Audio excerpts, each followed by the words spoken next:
In the span of roughly 150 years, humanity produced more original thinkers, artists, and scientists than in the previous 1,000 years combined. 1 century and a half. That is all it took to completely transform how human beings understood themselves, their world, and their place in the universe. The Renaissance was not simply a cultural movement. It was the single most concentrated explosion of human achievement in recorded history. In the next 10 minutes, you are going to discover exactly how that happened. What caused a sleeping civilization to suddenly wake up and reinvent everything? We will look at the specific people, the specific ideas, and the specific moments that rewired art, science, and the human mind forever. And there is one deeply counterintuitive truth buried inside the Renaissance story that most people completely miss. The thing that actually made it all possible was not genius. It was catastrophe. To understand the Renaissance, you have to understand what came before it.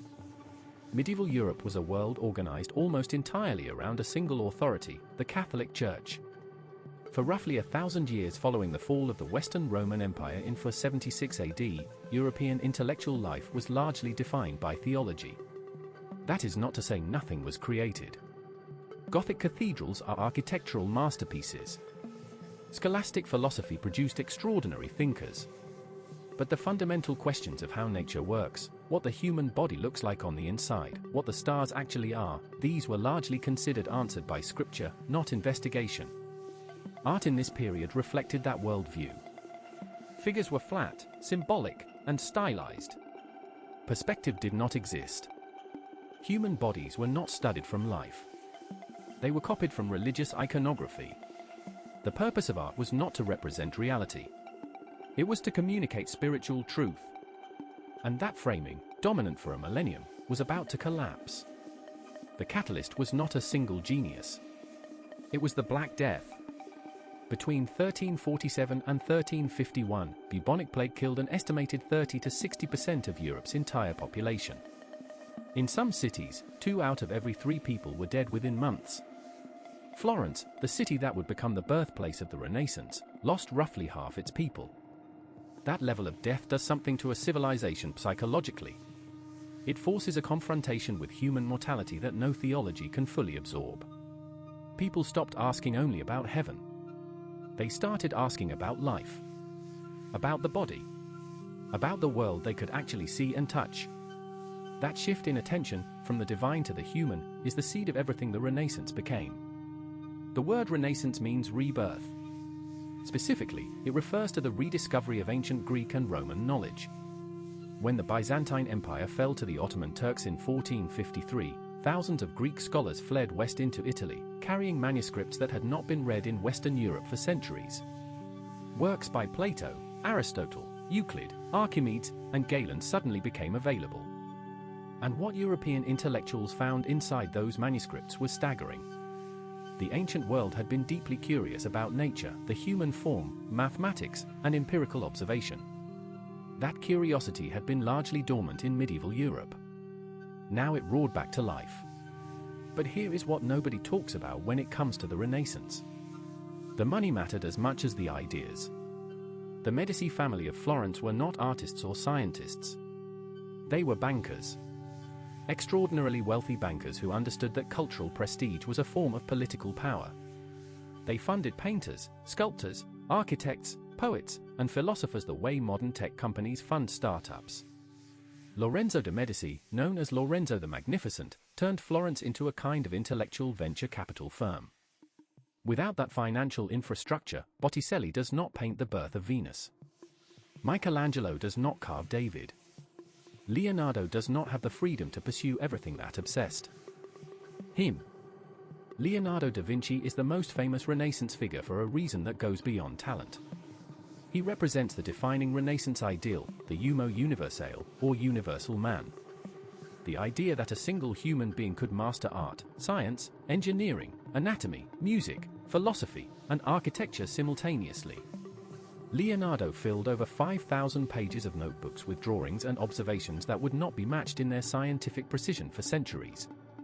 His anatomical drawings, produced by dissecting more than 30 human corpses, revealed the structure of the human heart, the mechanics of the eye, and the architecture of the spine with an accuracy that stunned modern anatomists when the notebooks were finally studied. But Leonardo was not alone. The Renaissance produced an extraordinary concentration of transformative figures. Filippo Brunelleschi solved one of the greatest engineering problems of the medieval world when he designed and built the dome of Florence Cathedral in 1436, a dome so large that no one had successfully built anything like it since the Roman Pantheon, constructed over 1,000 years earlier. To accomplish it, Brunelleschi essentially reinvented engineering mathematics from scratch. Brunelleschi also formalized the rules of linear perspective, the geometric system that allowed painters to represent three-dimensional space on a flat surface. This single innovation completely transformed European painting. Suddenly, figures existed in believable space. Depth was real. Shadows fell correctly. The world inside a painting began to look like the world outside a window. That transformation reaches its peak with Michelangelo and Raphael. Michelangelo's Sistine Chapel ceiling, painted between 1508 and 1512, contains over 300 figures rendered with anatomical precision and emotional power that had never been achieved before in any medium. Raphael's School of Athens, painted around the same time, placed the great thinkers of antiquity in a single imagined space, a visual manifesto of Renaissance humanism, the belief that human reason and achievement deserve to be celebrated alongside divine glory. Humanism was the philosophical engine underneath all of this. It did not reject religion, but it insisted that humanity itself was worthy of serious study. Thinkers like Petrarch, often called the first humanist, argued that understanding ancient literature and philosophy was essential to living a fully realized human life. That idea gave permission for a generation of artists and thinkers to look at the world directly, observe it carefully, and represent it honestly. In science, the consequences were even more explosive. Nicolaus Copernicus published his heliocentric model of the solar system in 1543, arguing that the Earth orbited the Sun rather than the other way around. This was not just an astronomical adjustment. It was a philosophical earthquake. For over 1,000 years, the Church had taught that Earth was the fixed center of creation. Copernicus said it was not. His work directly inspired Galileo Galilei, who used the newly invented telescope in 1609 to observe Jupiter's moons, the phases of Venus, and the craters of the Moon, all empirical evidence that the old model was wrong. Galileo's insistence on observation over authority got him placed under house arrest by the Inquisition. But the damage to the old worldview was already done. Andreas Vesalius published his landmark work on human anatomy in 1543, the same year as Copernicus.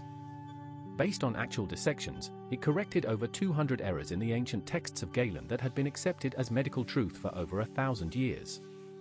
The pattern is unmistakable. Across every field, Renaissance thinkers were replacing inherited assumption with direct observation. That methodological shift is not just Renaissance thinking. It is the foundation of modern science. The printing press, invented by Johannes Gutenberg around 1440, made all of this irreversible. Before print, ideas spread slowly through hand-copied manuscripts owned by churches and wealthy patrons. After print, a single book could be reproduced in thousands of copies and distributed across an entire continent. Ideas that might have remained confined to one city or one generation now traveled everywhere. The Reformation, the scientific revolution, the Enlightenment, none of them happened without the printing press making Renaissance ideas impossible to suppress. What the Renaissance ultimately gave the world was a new default setting for human thought. The assumption that the world can be understood through observation, that individuals have inherent worth and dignity, that beauty and truth are connected, and that progress is possible. These are Renaissance ideas, absorbed so deeply into Western culture that most people never think about where they came from. Before you go, if you learned something valuable today, hit that like button right now. Subscribe to History Vault YT for a brand new video every single day. We will see you in the next one.